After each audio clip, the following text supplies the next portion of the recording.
Olá, boa noite. Estamos aqui para mais uma palestra ao vivo. A gente vai só aguardar a convidada entrar, os telespectadores entrarem também, e aí a gente já começa.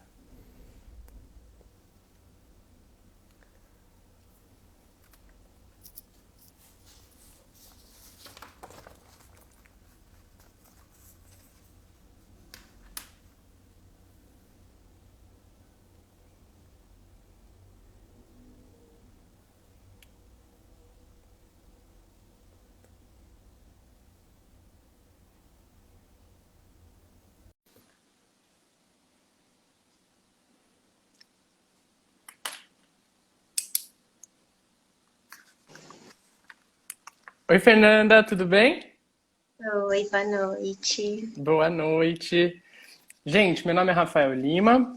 Eu sou monitor do sétimo curso de extensão em saúde sexual, desfechos negativos associados ao comportamento sexual.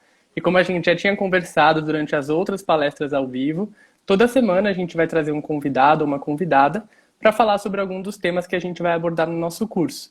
Inclusive, se você não viu, as nossas inscrições foram prorrogadas. O início do curso vai ser só em setembro agora. Então, caso você ainda não tenha se inscrito ou tenha alguma dúvida, manda mensagem para a gente ou só clicar no nosso link na bio para fazer a inscrição. E hoje a gente está com uma convidada mais especial, que é a Fernanda Garcia. Ela é psicóloga clínica, ela é pesquisadora de violência sexual e suicídio no Instituto de Psiquiatria da HCFM USP. Fernanda, muito obrigado por ter aceitado o nosso convite. É um prazer ter você aqui com a gente. E a palavra está com você, mas antes, só comentar que quem entrar, quem estiver assistindo e quiser mandar alguma pergunta, comentar alguma coisa, fica à vontade, que daí eu leio para a Fernanda, tá bom? Fê, é com você. Obrigada, boa noite, gente. Boa noite, Rafa. Prazer também estar aqui com vocês hoje. Então, a ideia é a gente conversar um pouquinho, né, sobre as consequências da violência sexual, com foco na questão do suicídio, né, como a questão do suicídio atravessa a violência sexual e se torna aí um desfecho negativo muito importante, né, já que a gente está falando de uma questão que é irreversível e que gera muito sofrimento.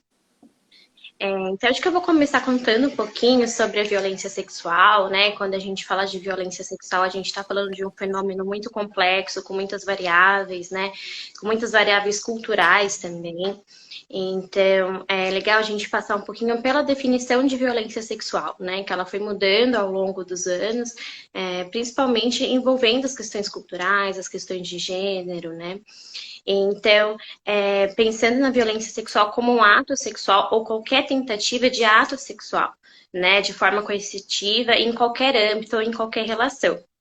Né? Quando a gente pensa nessa definição, a gente está pensando numa definição que ela abrange pessoas próximas, parceiros íntimos, ambientes de trabalho, ambientes domésticos, né? A gente ainda tem um pouco uma cultura de pensar que a violência sexual acontece com pessoas estranhas em lugares escondidos, né? Em lugares que não tem ninguém, muito pelo contrário, né?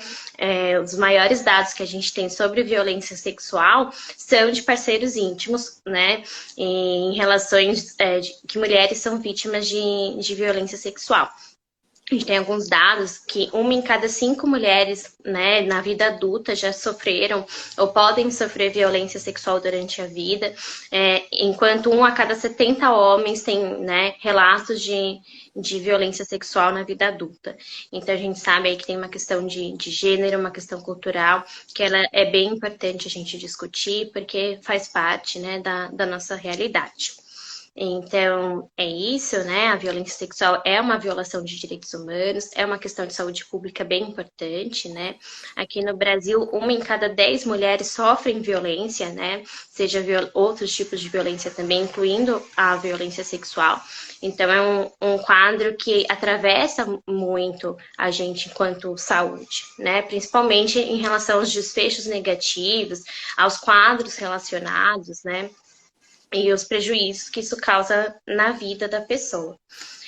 Acho importante a gente lembrar, não sei se o pessoal que está assistindo tem acesso a essa informação, mas a gente está no Agosto Lilás. O Agosto Lilás é o mês de enfrentamento da violência doméstica, né? E de todos os tipos de violência que podem acontecer no ambiente doméstico.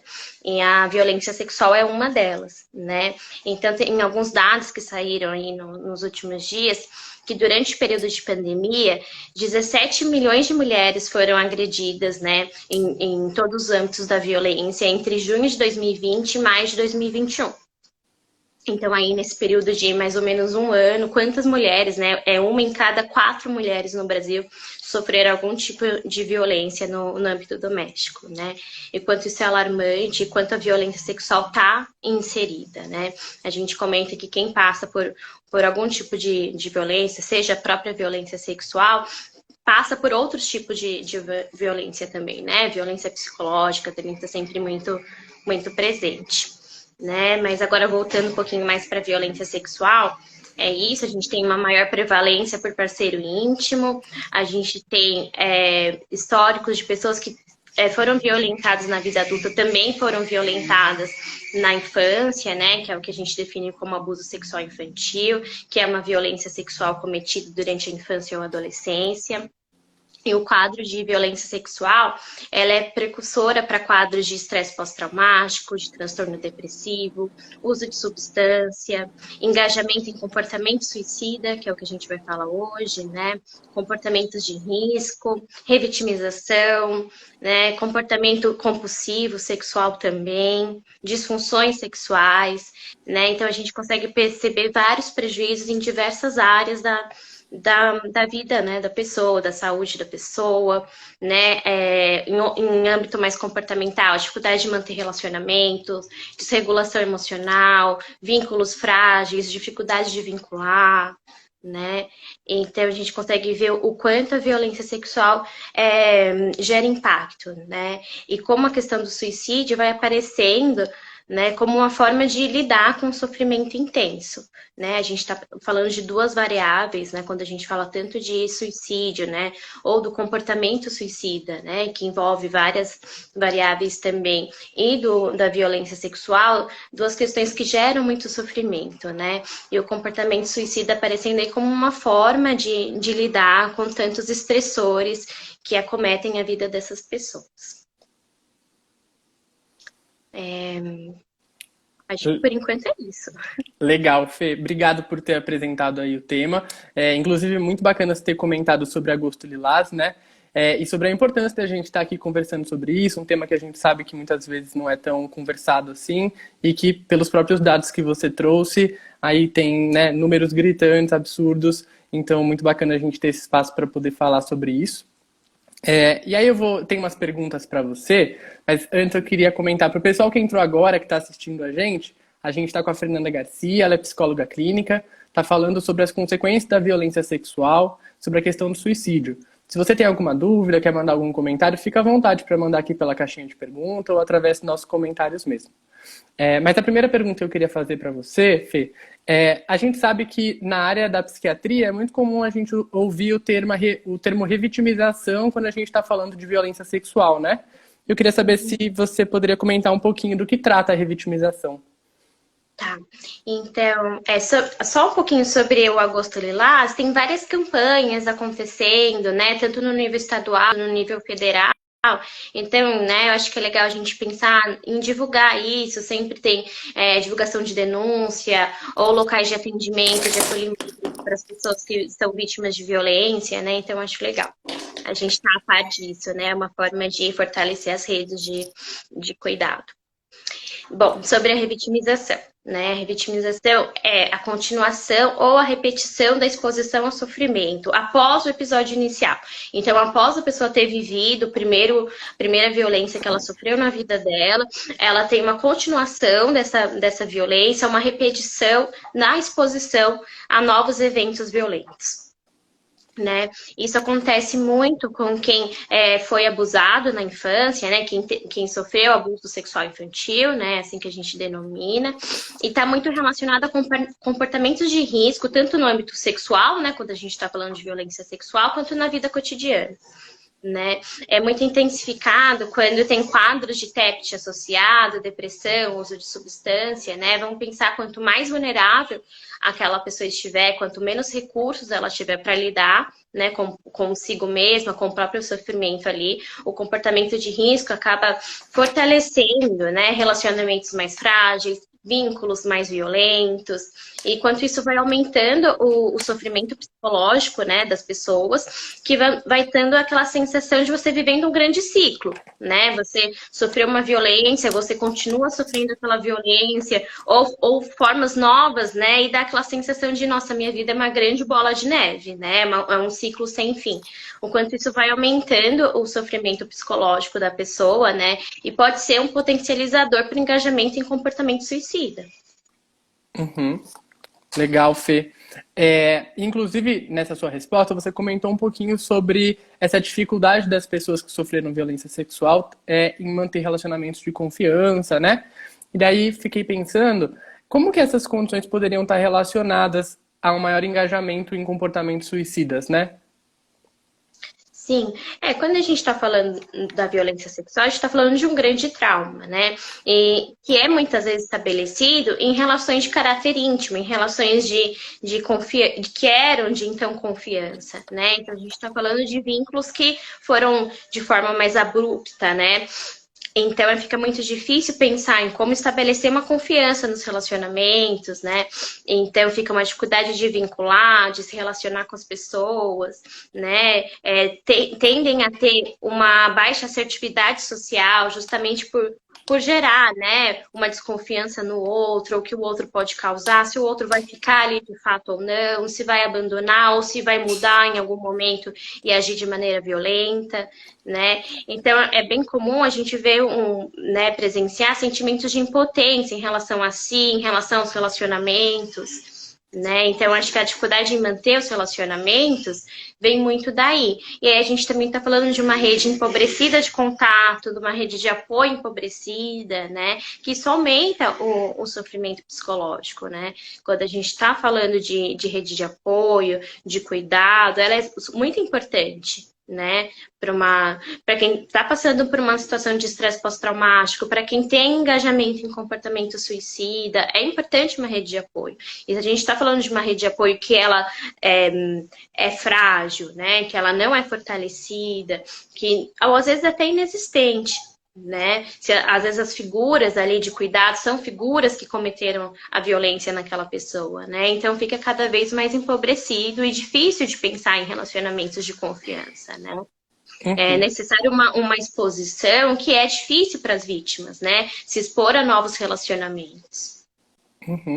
E também eu penso que isso está um pouco relacionado à desregulação emocional, né, que é bastante acometida nas vítimas de violência, né? Quando a gente fala de desregulação emocional, a gente está falando dessa dificuldade de identificar, de modular, de expressar as próprias emoções, né? E isso dificulta o contato com o outro, né? E está sempre associado aí a tentativas externas de controle e de manejo das emoções, né?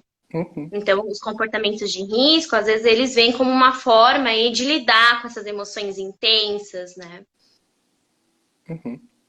Inclusive o próprio comportamento de risco de suicídio, né? Vem como uma forma de tentar lidar com grandes emoções, emoções intensas, né? Inclusive, Fernanda, quando a gente fala sobre suicídio, muitas vezes a gente acaba pensando no ato do suicídio em si, né? Só que você utiliza o termo comportamentos suicidas. E daí queria te pedir para explicar um pouquinho mais o que representa essa gama de comportamentos que são considerados suicidas. Sim, a gente tem um pouco, né, essa cultura de entender a questão do suicídio como ato, né, suicida em si, e que foi aquele ato e acabou, né? Na verdade, não, né? Tem todo um engajamento, né, um comportamento de risco em relação ao suicídio, que é importante a gente ir identificando e diferenciando de outros comportamentos lesivos, né? Então, a gente tem o que a gente chama de comportamento autolesivo para suicida, que são comportamentos que têm o objetivo de autolesão, né, de injúria a si mesmo, com potencial risco, mas não com a finalidade de morte. Né? E comportamento autolesivo suicida é o comportamento que tem o objetivo de levar à morte. Né? Então, por isso que a gente tem, é importante a gente perceber qual é a função daquele comportamento autolesivo.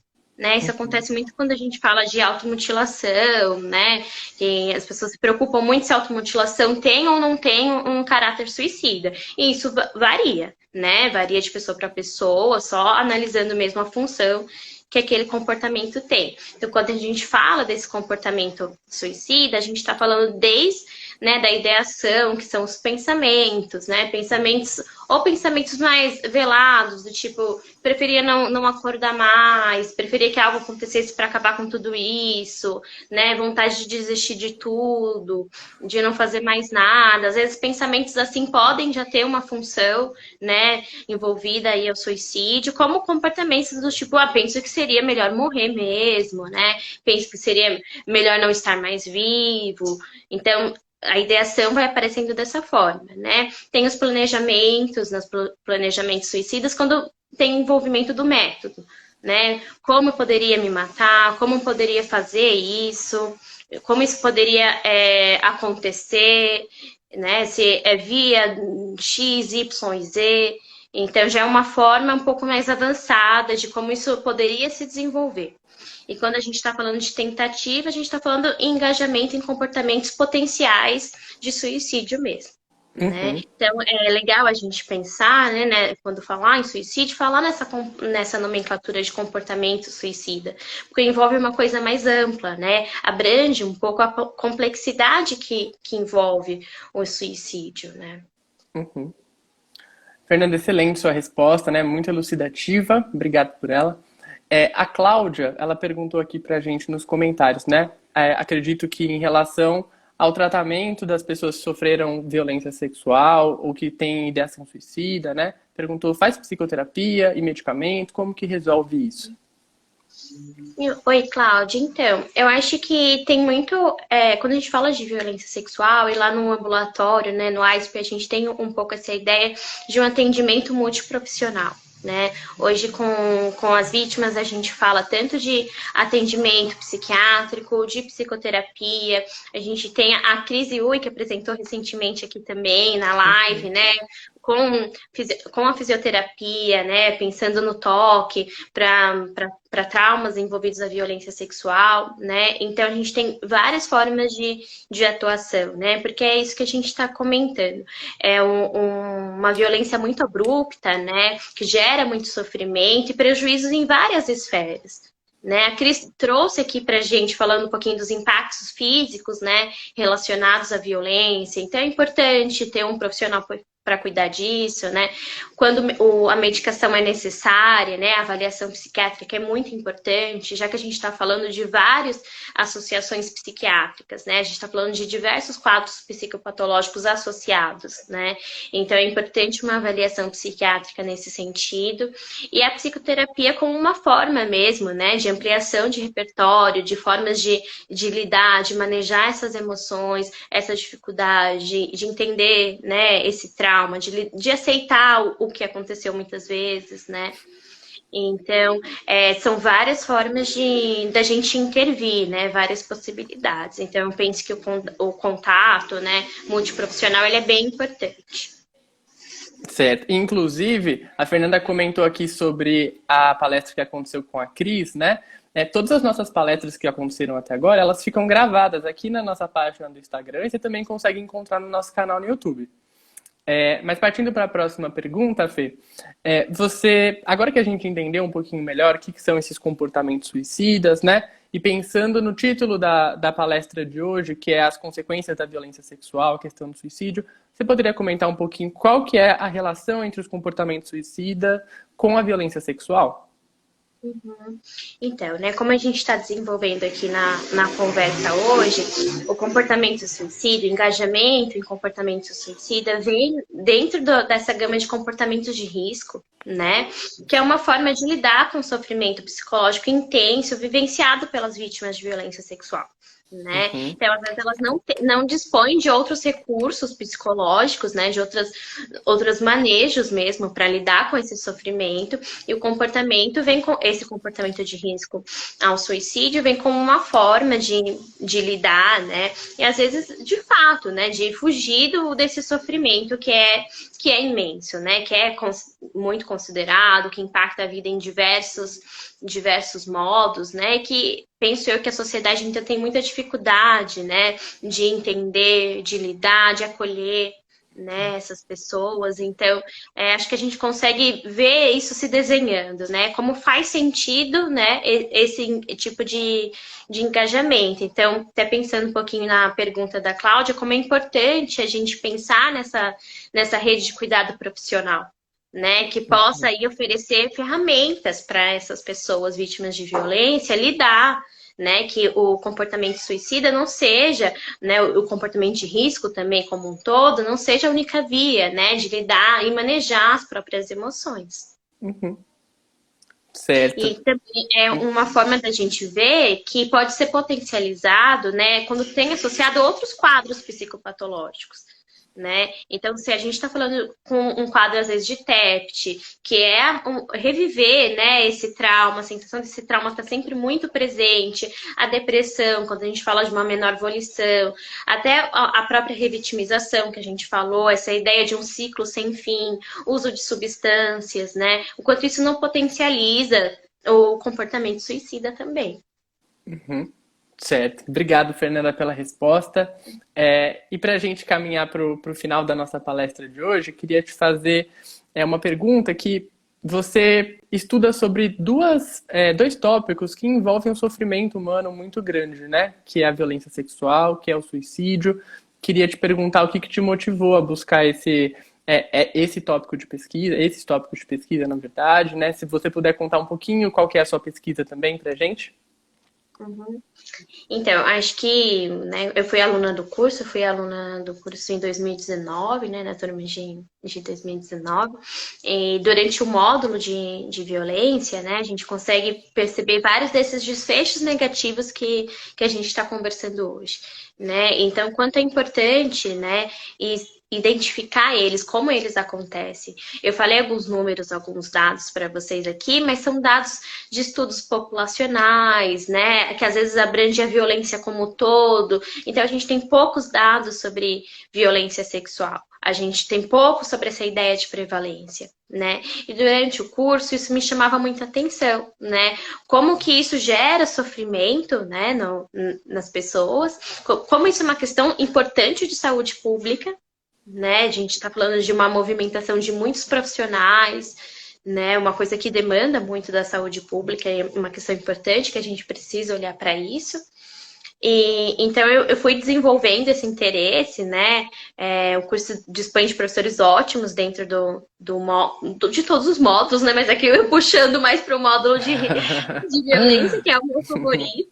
Então eu acho que foi bem inspirador nesse sentido, né? E são, né, duas variáveis aí de sofrimento significativo, mas acho que a gente quis associar, né, esses dois temas na pesquisa por conta da relevância deles mesmo, por conta da questão dos dados, né? Então, hoje a minha pesquisa, ela funciona como um estudo da prevalência de risco de suicídio e de outros quadros psicopatológicos em vítimas de violência sexual.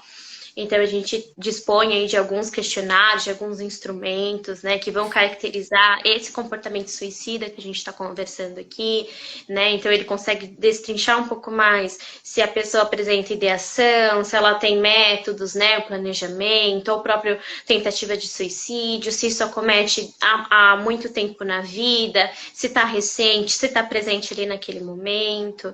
A gente consegue levantar informações, né, no aspecto mais psiquiátrico, né, relacionado a TEPT, depressão, abuso de substâncias, né, mas também no campo mais comportamental, de comportamento de risco, a gente passa também por questões de disfunção sexual, de comportamento sexual de risco, de outros comportamentos de risco.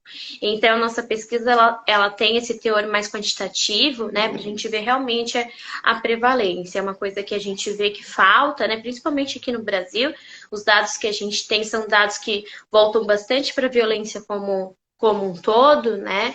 Então, a gente acha extremamente importante a identificação, né, desses dados para que a gente possa pensar, né, em como instrumentalizar mais os profissionais, modelos de terapia que sejam mais efetivos. Uhum. principalmente na saúde pública. Sim. E eu não sabia, Fê, que a sua pesquisa tinha partido do curso, né? Quando você foi aluno em 2019. Para quem não sabe, o curso que a Fernanda está comentando é o curso que eu sou monitor atualmente, né? Que é o Desfechos Negativos Associados ao Comportamento Sexual, que a gente está com inscrições abertas.